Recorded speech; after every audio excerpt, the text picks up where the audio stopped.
want to get married," Emily told him. According to local folklore, any girl who crawled out of the little cave through a narrow gap between the stones would marry within the year. Anne just tugged the hem of her skirt over her boots and looked on, her eyes wide under her knitted wool tam. "That doesn't work with children," said Branwell impatiently. "I doubt it works at all. No, that's—" He hesitated. "That's not what the dark boy was talking about." For several seconds the wind whistling between the stones of Pondon Kirk was the only sound. "In a dream," Emily said finally. "What he said only happens in our stories," piped up Anne.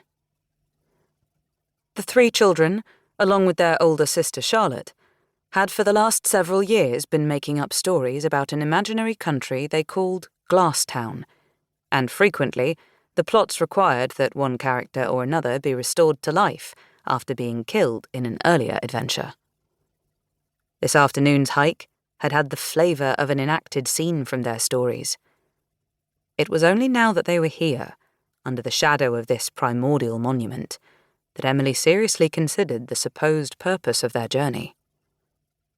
Two of their older sisters, Maria and Elizabeth, had died of tuberculosis 5 years earlier. Maria, who would have been the oldest of them all, at the age of 11. Their mother had died 3 years before that, and their aunt had moved in to help their father with the feeding and clothing and instruction of the children.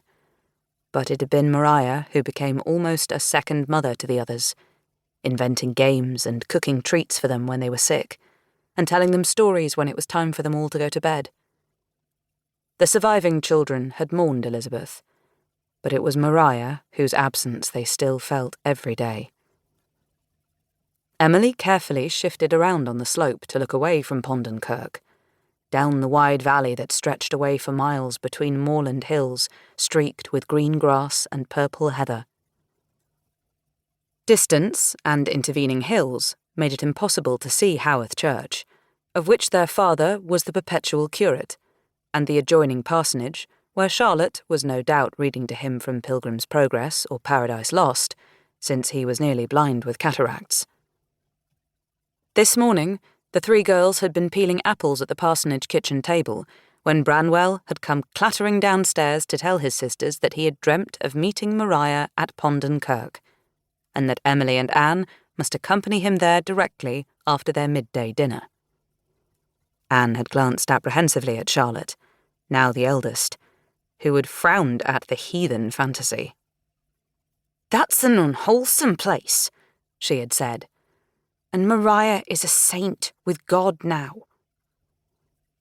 But Emily and Anne had finished their chores, and Branwell didn't have any to do, and Charlotte had of course known that even young Anne missed Maria as much as she did herself. "Very well," she had said finally. "You three go and have your game." And after their noon dinner of boiled beef and turnips and apple pudding, the three children had set off. It was only when they had walked over the first hill that Branwell told his two younger sisters the details of his dream. "There was a dark little boy," he had said, "younger than you, Anne. He was at Pondon Kirk, and he said we might bring Maria back to life there." Emily stood up now and brushed off her dress. "What do we do?" The children often enacted fanciful plays, though generally in the parsonage parlour, and often got very carried away with the characters and the plots, and Emily was nearly certain that this was another of the same, performed outdoors for once. Certainly she didn't really expect some ritual here to let them see Maria again. She was pretty sure Anne looked at it in the same way. She was undecided about Branwell.